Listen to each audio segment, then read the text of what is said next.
Hey guys, I'm BeBe's boyfriend, and let me tell you about my mom and how I'm so thankful for everything she has done for me and my brothers. So, to give you a little background of my mom, she grew up in a lower middle class family. My grandpa was some kind of salesman who travels a lot and sells different local products and sells them from one city to the other. Well, that's what I can remember from my mom's stories. While my grandma was a stay at home mom who takes care of them and taught them every household chore she could teach to my mom, aunt, and uncles.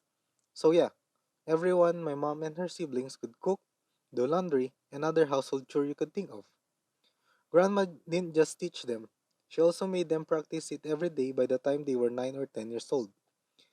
They would make turns cooking meals, doing their own laundry, helping around the house, and now my mom is a public high school science teacher, meaning she's strict. I mean, really strict. There was this one time when Bebe and I started dating. She asked me what kind of food I like and I don't like. I answered what I like pretty easily. But when I was thinking about what kind of food I don't like, I had a hard time naming even one. Normally, you would have a dish or vegetable that you would avoid no matter what. But that wasn't the case for me. I can't think of anything.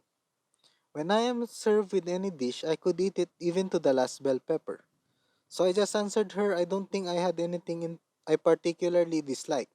And when I said that to her, she wouldn't believe me. Later that night, I was curious on how that happened, so I asked my mom how she made me eat any vegetable when I was a kid. And she simply answered, when we were kids, she would feed us what was served for that meal. And I thought that was normal. Then I followed her up with a question. What if you don't like what was served? What she answered to my question was a bit disturbing, but at the same time, I thought to myself, that's definitely something she would do. Her answer was, I would force it to you even if you refuse, and started crying. You have no choice but to eat it. And that was my traumatizing childhood. Just kidding. What she did back then may seem cruel, but I was thankful for what she did because she has to do what she has to make us grow up healthy. And we did. Well, she is a firm believer of prevention is better than cure. And since we're still in the topic about food, we rarely go out to eat, literally. Growing up, I swear I could count with my fingers of how many times our family would eat out on restaurants or even fast food. But every time we would go anywhere and like something, my mom would have a taste and say to us with full confidence that I bet I could make this at home. And here's the thing, she could really do it and just surprise us by serving it a couple of days later. Like it was that easy to copy. Well, having mom that kind of skill isn't always helpful because when we have any kind of family gathering, my mom would pick at least 3 dishes that she would bring to the party. When I say bring, I meant cook. When the morning of the celebration comes, the four of us, my mom, me, and my brothers, are busy preparing for the meals that we would bring for the party. This would result for us being always late for any family gathering that would involve with us cooking anything. My mom might be old fashioned, but every time she would do things like that, I can't help but appreciate her efforts in making everyone taste her cooking, even if we could just buy something and bring it to the party. I thank you for every sacrifice you have done for us. And I want to say that I love you so much. Happy Mother's Day, Ma. Born, my parents used to tell stories about me when I was a baby. My dad said that at first, my mom was always marching from morning till afternoon when I was in her womb. She did that because they said I was too heavy and my mom might have a difficult time on laboring me. So, yes, my mom did march holding a rifle on her arms. Well, that's what my dad told me. Then, he continued telling how I was born. A month has passed after my mom did the marching. I was about to come to the world. And on that afternoon, they rushed her at the birthing clinic, and even the doctors are in a hurry just to assist my mom. But then,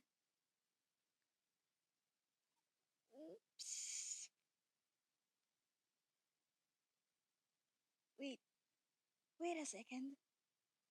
Wait. Um, wait. Okay, yes, here it goes. My mom said. So the doctors is in a hurry and start ticking loudly as if that is the only thing that you can hear at that moment.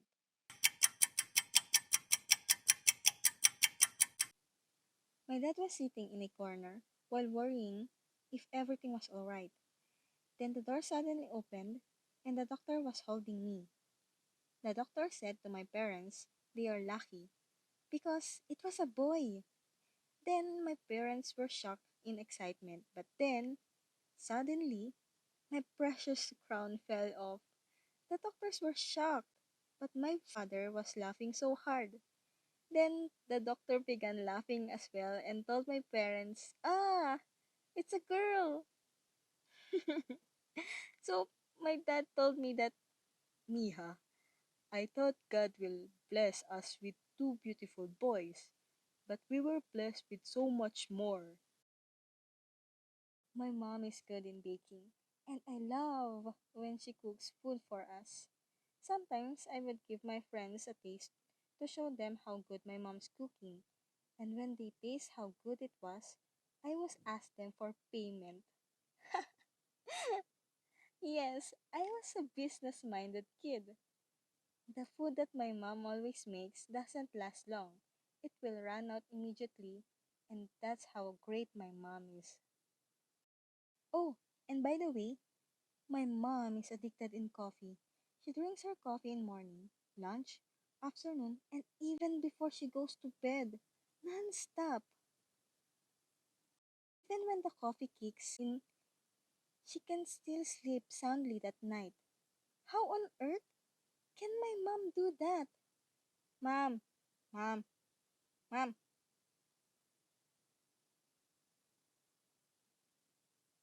There was this one time I tasted her coffee.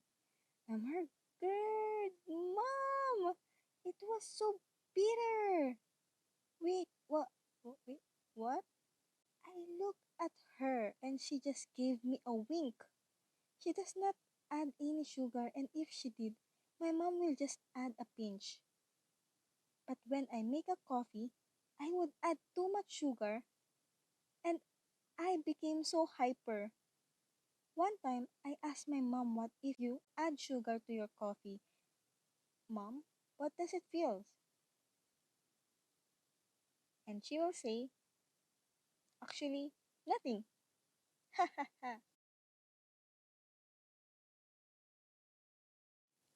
I was not that quite close to my mom when I was a young pork or a kid.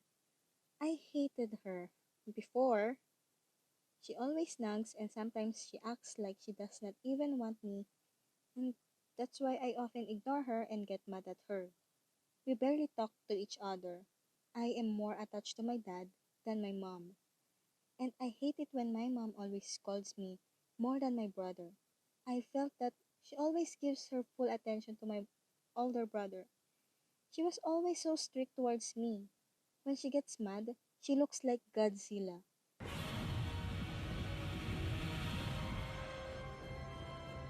So we're always careful with everything we do. We grew up in a religious family. My mom always seeks God wherever she go and whatever she do. As a result, we grew up being religious too. We always pray at night and go to church. Always. Recently, I just realized that my mom always seeks God. I never knew that she was afraid, that she often cries alone in her room, hiding it from us. She always wear her mask of smile in front of us. Other people thinks that she is not an approachable person because of her facial expression. That is the thing I didn't even know that my mom was often mistreated, judged, and gossiped about the way she moves, the way she acts, and the way she deals with other people. But my mom didn't even care. They don't really know her, that she has her own struggles, that people often judge. She just ignores them because she has too much things to deal with. There are a lot of things running in her mind: work, what to feed us, and she already has her hands full with me and my brother being unruly. She kept on praying, going to church, even buying too much religious artifacts that even our house is full of it. The ceiling, the floor, the walls, and outside.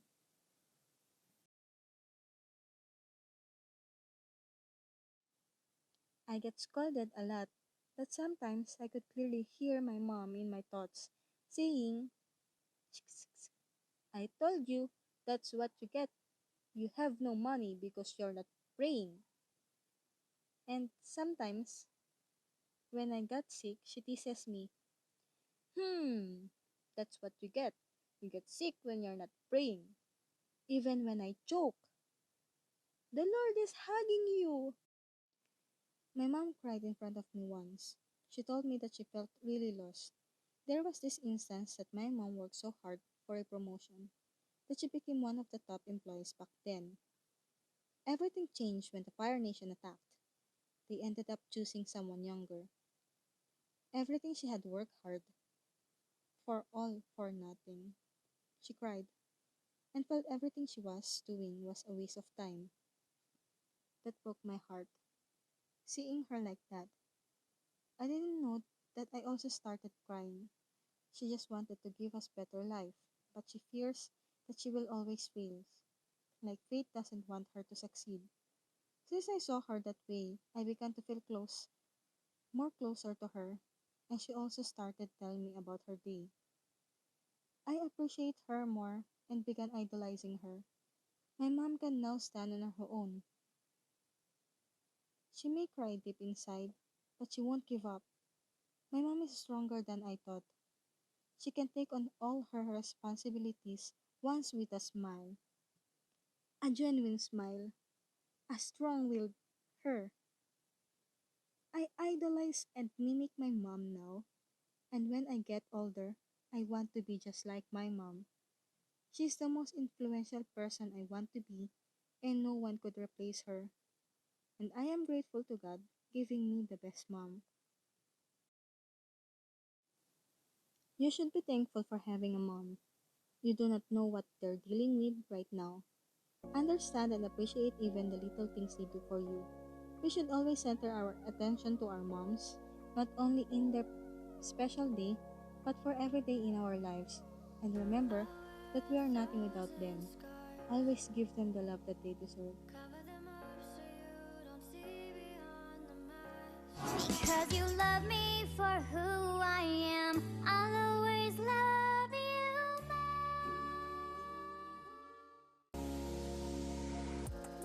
Thanks for watching. Hope you subscribe and don't forget to push the notification bell. See you again next time, young porkies. Have a nice day. Bebe out. more.